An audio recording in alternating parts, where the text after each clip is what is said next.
Alright, hello everyone. We are on our way to the Central Market. We're going to go get some stuff there. What kind of stuff are we going to go get? Dry meat. Anything else? No. No? So, what are we going to do with the dry meat? I guess we saw this recipe last weekend. Yes, so we need the dry meat. Essentially, what they do is they picked up a piece of meat. It's a specific part of the cow, and they cut it in a way that it looks flat. And then after it is flat, they put sort of a net around it, and on this net they hang it outside for 2 nights outside of the house. They're just trying to cure it, right? Yes, outside. Yeah. Okay.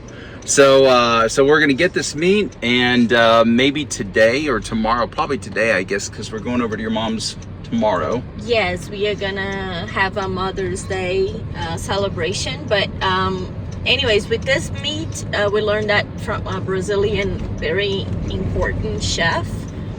So we are gonna get this meat and cook it with some rice, some eggs, to make it really nice. It's a simple recipe, but I mean it tastes fantastic. Yeah, and there's no seasoning in it. No, pretty Just much salt? it's just salt, water, and meat. That's incredible. So we tried this recipe last weekend at a food festival, and it was really amazing. I mean, one of the things I've been kind of impressed with here in Brazil is just that what Brazilians would call poor people food or simple food is like really gourmet. I mean, like some of this stuff you could sell it and make a ton of money in United States on a food truck. Yeah, definitely. So, and very healthy as well. yeah, that's true. Yeah, it's actually pretty healthy. So anyways, we're on our way to the Central Market, and just wanted to share with you what it's going to be like going to Central Market. Do all cities have a Central Market, or? Pretty much all Brazilian food has Central Market, which is a market that sells food essentially from that state. So my state is the state of cheese, so they have all sort of cheeses. They have dry meat. They have typical fruits and vegetables that are grown only on that state, and you'll find absolutely amazing gourmet food and things like that. So especially desserts that the old slaves women and also the other women would make since the test of the state. Traditional food from every state you'll find in Central Markets, and you find crazy things there. Also untraditional foods, like things like jalapeno. We find jalapenos there. We find what they would say stuff. Like what you would say here, maybe like international foods. Not much. International, it's more like on Verde Mar. Oh, that's true. But the thing is, they like, if you have peppers there, you better expect to find all sort of peppers that they can possibly find in the world in there, because they like diversity a lot. So as an American going to the Central Market, my first impressions is that it's kind of like what we would think of as a bazaar.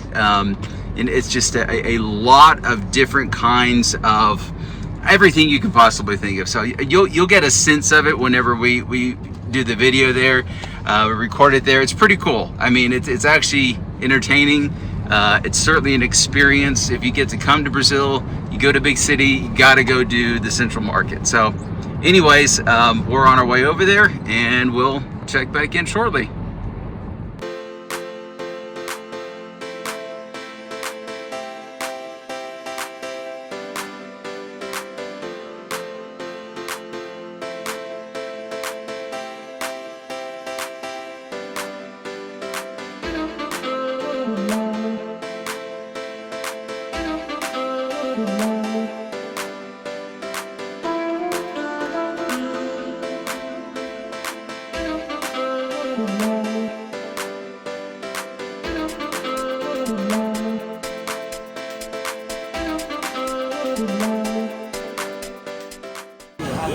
Essa novinha que você fala é o quê? Quanto tempo que ela foi curada? Ela é nova. Ela demora um mês. the meat we are looking for. That they use to do it, to do the thing. It's $49.90 the kilo. Okay.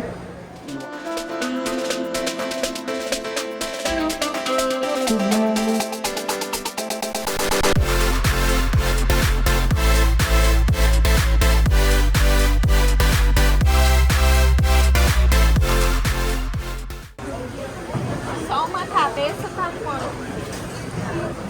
Exato.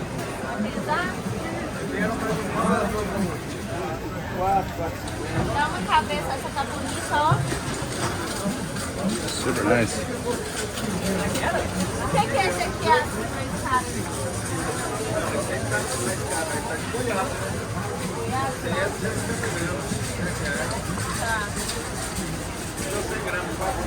Mas é da mesma qualidade de alho. So that's what I was talking about, the peppers. They have all sort of peppers. Huge, like these are like all made. Look at the seasonings. These are all like made at local farms, aren't they? Yeah. Just record it close by so they can see all of the seasonings on it. Wow, those look fantastic. Nuts, fresh nuts, pepper. This is butter. Look at this butter. It's a very, very nice butter. They call it the bottle butter because it's a butter with a special amount of fat that gives a really, really nice flavor to meat. Is it sweet or what? What does it taste like? It's just, it enhances the meat flavor very much. It's pretty nice. Wow, look at all that. These are sweet that they make. This is probably the coconut one. This is made with guava. And what is this right here? This is figs. Actually, a fig sweet thing.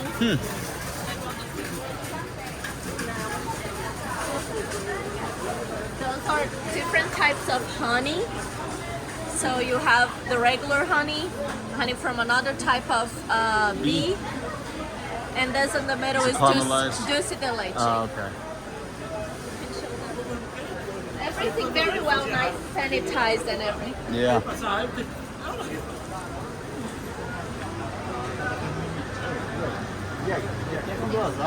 Pretty nice too.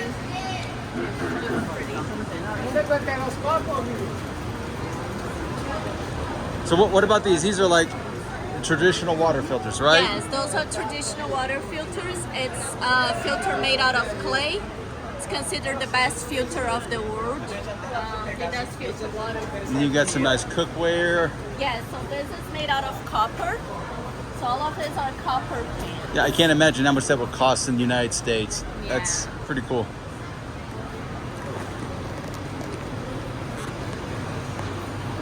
He got really serious when he realized we were recording. Yeah.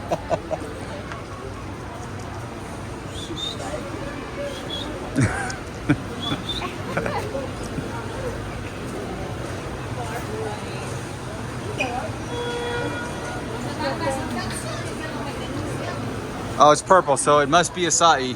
Oh yeah, that's it. Anytime you see this color of purple, without a doubt they sell some kind of acai dessert. What about this? Oh, he did. He already told you. Gringo. Yes. Oh my God. It's like seeing a bald eagle or something. This is the price. So they have dried meat here.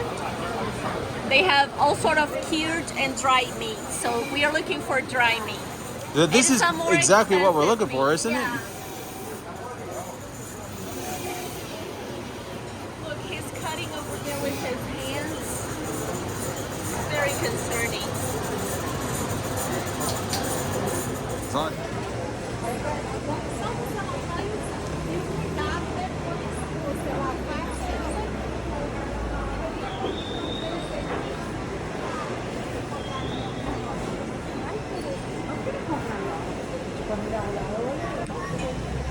This is one of my favorite shops right here. They've got amazing stones in here, all kinds of stuff. And some of these geodes are shockingly inexpensive. Let's see, this one is 13,000. What is that, like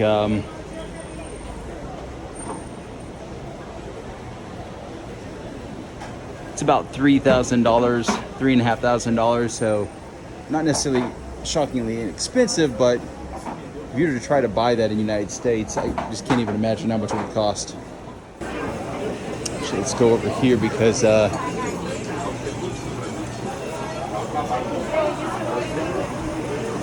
something I want to show you. This is really neat over here. Got an entire area. It's nothing but animals like chickens, birds, cats and dogs, all sorts of things.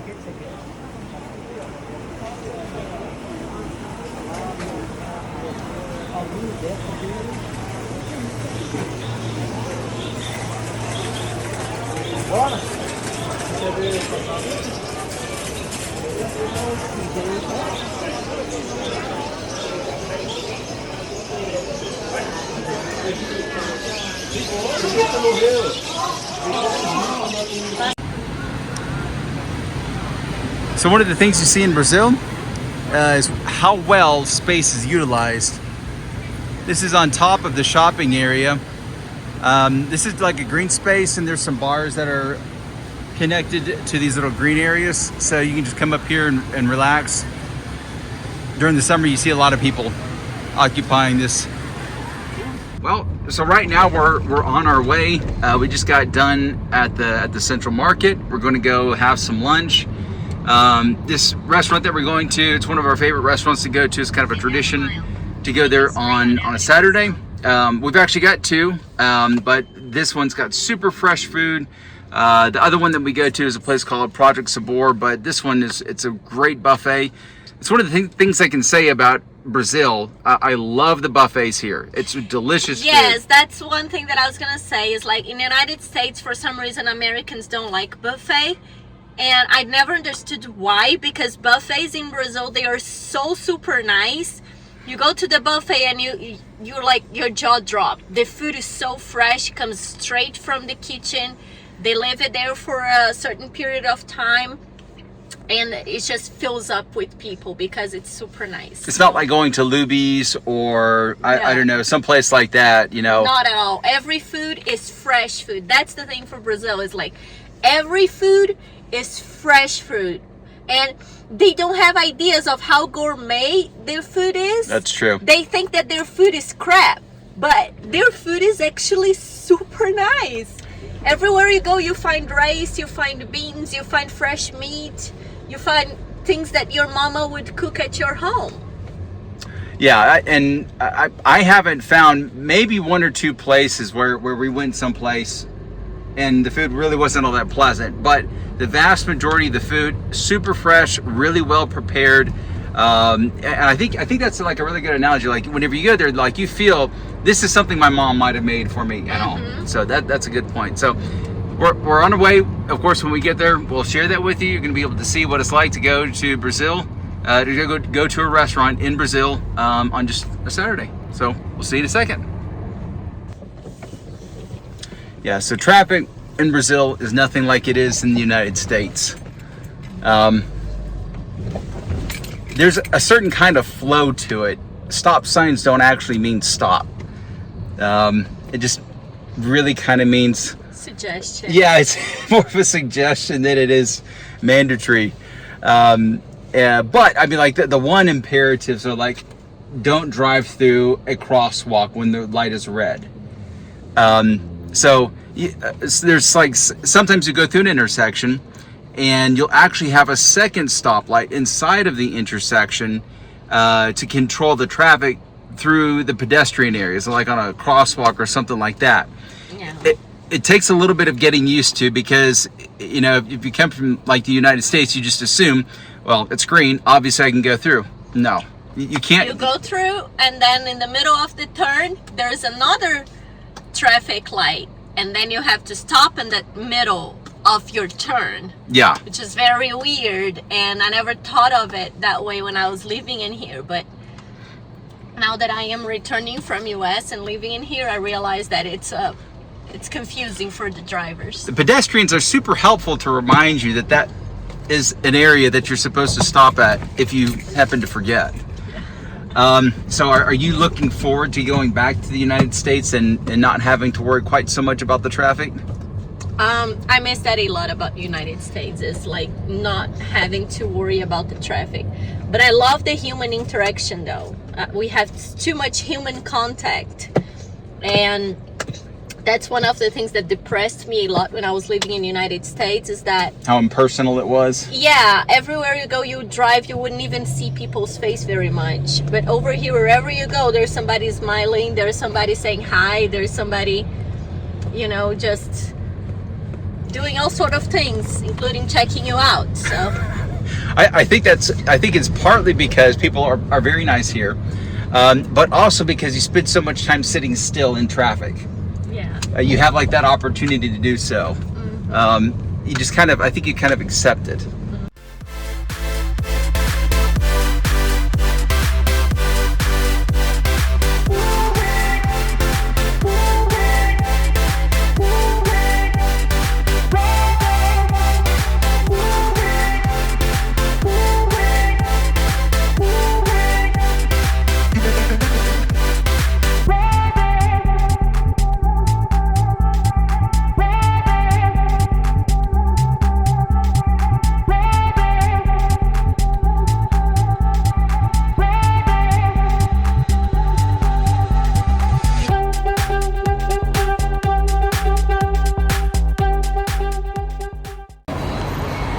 Okay, so we've got our food now. What did you get, honey? What did you get to eat? Oh, sorry, you're in the middle of a bite. So here's what I got. Here we go. Some kind of sausage. I think it's linguiça. Some pork fillet. Calabrese sausage. Oh, calabrese. Okay. With wine. Very nice. We've also got some. It's not tropero. What is that? Tropero? Okay, so tropero, and then we've got rice with bacon, because why not? Some cheese, and also some pork fillet. So super yummy stuff. What did you end up getting, honey? I got eggplant lasagna, tropero with a piece of egg because it has to have an egg on it. I got some meat, That looks delicious. barbecued meat. It looks pretty nice. Look, some barbecue meat, one of the sausage with wine, and one pasta, like fresh made pasta, handmade. It was amazing. It looked delicious. Okay, well, we're gonna eat. See you later. So we're done eating. We're gonna head back home and drop off the things that we got at the market and head over to the mall. We've got to do some shopping, so you get to see what that experience looks like. Going to the mall. Going to the mall in Brazil is a little bit different than what it looks like in the United States. I think it's particularly because we're inland, so there's not a lot of beaches, and you know, from what Barbara tells me, this is like a social thing. So I think what you're going to see is a lot of people who are actually dressed up more than what you would normally expect them to be. So we're gonna head over there and then we'll see you back then.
on earth?